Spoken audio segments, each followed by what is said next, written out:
ചെലവ് 3050 കോടി രൂപ, 60 നില കെട്ടിടത്തിന്റെ ഉയരം, നിർമ്മാണത്തിനായി 129 ടൺ ഇരുമ്പ്. പറഞ്ഞു വരുന്നത് ലോകത്തിലെ ഏറ്റവും വലിയ പ്രതിമയായ സ്റ്റാച്യു ഓഫ് യൂണിറ്റി എന്ന പേരിൽ അറിയപ്പെടുന്ന സർദാർ വല്ലഭായ് പട്ടേലിന്റെ പ്രതിമയെക്കുറിച്ചാണ്. ഈ പ്രതിമയുടെ നിർമ്മാണം എങ്ങനെയാണ് നടന്നത്, അതിനെക്കുറിച്ചാണ് 123 ഫാക്ട്സിന്റെ ഈ എപ്പിസോഡിൽ പറയുന്നത്. സാമ്പത്തിക മേഖലയ്ക്ക് വലിയ സംഭാവനകൾ നൽകുന്ന ടൂറിസം ഇന്ത്യയിലെ പല പ്രമുഖ നിർമ്മാണങ്ങളും സംരക്ഷിക്കുകയും അതോടൊപ്പം പുതിയ ലക്ഷ്യങ്ങൾ കൈവരിക്കുകയും ചെയ്തിട്ടുണ്ട്. അത്തരത്തിലൊന്നാണ് സ്റ്റാച്യു ഓഫ് യൂണിറ്റി എന്ന പേരിൽ അറിയപ്പെടുന്ന സർദാർ വല്ലഭായ് പട്ടേൽ എന്ന ഇന്ത്യയുടെ ആദ്യ ആഭ്യന്തരമന്ത്രിയുടെ പൂർണ്ണകായ പ്രതിമ. സർദാർ പട്ടേലിന്റെ 143-ാം ജന്മദിനത്തിൽ പ്രധാനമന്ത്രി നരേന്ദ്രമോദിയാണ് പ്രതിമ രാജ്യത്തിന് സമർപ്പിച്ചത്.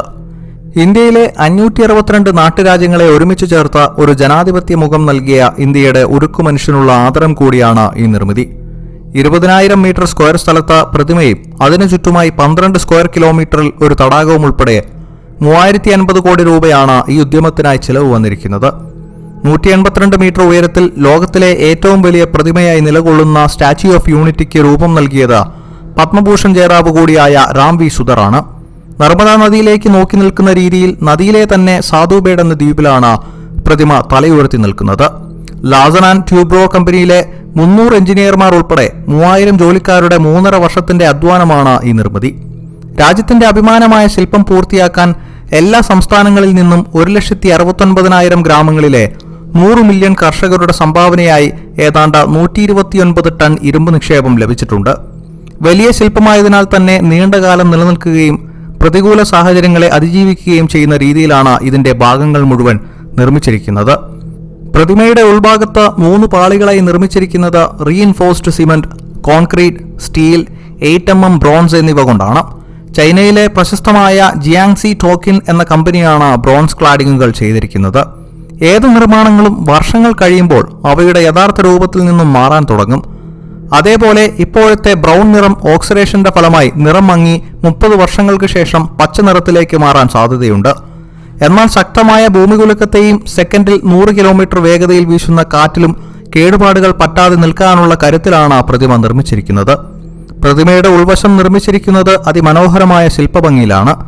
അത് കാണുവാനും ആസ്വദിക്കുവാനും വിനോദസഞ്ചാരികൾക്ക് സാധ്യമാവുന്നത് പ്രതിമയ്ക്കുള്ളിൽ നിർമ്മിച്ചിരിക്കുന്ന ലിഫ്റ്റ് ഉപയോഗിച്ചാണ്.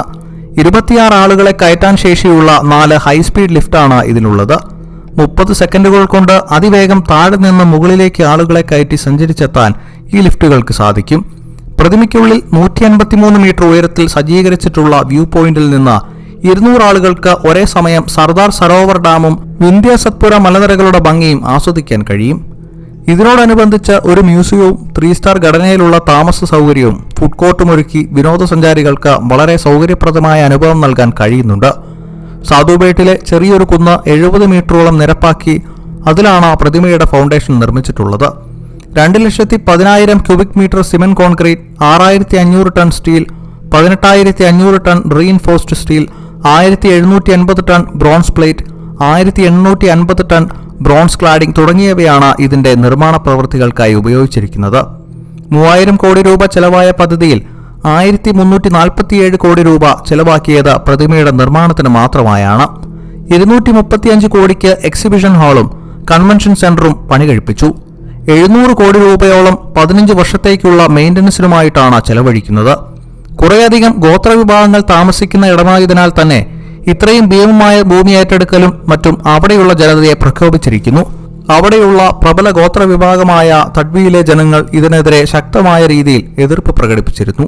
ഇത്തരം പ്രക്ഷോഭങ്ങൾക്കും പോലീസ് കേസുകൾക്കുമെല്ലാം ശേഷമാണ് 2018 ഔദ്യോഗികമായി ഉദ്ഘാടനം നടന്നത്. 182 മീറ്റർ ഉയരത്തിലെ വിസ്മയം കാണാൻ എത്തുന്നവർക്ക് പട്ടേൽ പ്രതിമയുടെ 5 ഭാഗങ്ങളിൽ 3 മാത്രമാണ് പ്രവേശനം അനുവദിച്ചിട്ടുള്ളൂ. കൃത്യമായ ഘടനയോടെ 5 ഭാഗങ്ങളായി തിരിച്ച പ്രതിമയുടെ ആദ്യ ഭാഗം ബേസ് മുതൽ കണങ്കാൽ വരെയുള്ള ഇടമാണ്. എക്സിബിഷൻ ഹാൾ, മ്യൂസിയം എന്നിവ അടങ്ങിയ ഈ ഭാഗത്താണ് സർദാർ പട്ടേലിന്റെ ഓർമ്മകളും അദ്ദേഹത്തിന്റെ സംഭാവനകളും അറിയുവാനുള്ള രേഖകളും ചിത്രങ്ങളും 15 മിനിറ്റോളം നീളുന്ന ഓഡിയോ വീഡിയോ അവതരണങ്ങളും ഉൾപ്പെടുത്തിയിരിക്കുന്നത്. കണങ്കാൽ മുതൽ മുട്ടുവരെയുള്ള ഭാഗവും മ്യൂസിയത്തിന്റെയും മെമ്മോറിയൽ ഗാർഡന്റെയും ഭാഗമായി വരുന്നുണ്ട്. മുട്ടുമുതൽ 153 മീറ്റർ വരെയാണ് പുറത്തെ കാഴ്ചകൾ അനുഭവവേദ്യമാക്കാനുള്ള ഇടങ്ങൾ. അതിനുശേഷം മുകളിലേക്ക് മെയിൻ്റനൻസ് റൂമും പിന്നീട് 5ാമതായി തലയുടെ ഭാഗവുമാണുള്ളത്. രാജ്യത്തിന്റെ വികസനത്തിന് താങ്ങാവുന്ന വിനോദസഞ്ചാര മേഖലയ്ക്ക് വലിയ നേട്ടങ്ങൾ നൽകുമെന്ന പ്രതീക്ഷയിൽ പണികഴിപ്പിച്ച പ്രതിമയുടെ ഉദ്ഘാടനത്തിന് ശേഷം 11 ദിവസം കൊണ്ട് 1,28,000 ആളുകളാണ് അവിടം സന്ദർശിച്ചത്. അത് ഒരു ശുഭസൂചനയാണ് നൽകുന്നത്. അമേരിക്കയിലെ സ്റ്റാച്യു ഓഫ് ലിബർട്ടിയിലെത്തുന്ന സഞ്ചാരികളുടെ എണ്ണം ദിവസത്തിൽ 10,000 ആണെങ്കിൽ നമ്മുടെ സ്റ്റാച്യു ഓഫ് യൂണിറ്റി കാണാൻ എത്തുന്നത് ദിവസം 15,000 ആളുകളാണ് എന്നതും വലിയൊരു നേട്ടമായി കരുതാം. വലിയ നിർമ്മിതികൾ കൊണ്ട് പ്രശസ്തമായ നമ്മുടെ രാജ്യത്തിന്റെ പെരുമ ഇന്നും കുറഞ്ഞു പോവാതെ നിലനിർത്താൻ കഴിയുന്ന വലിയൊരു നേട്ടമാണ് സ്റ്റാച്യു ഓഫ് യൂണിറ്റി.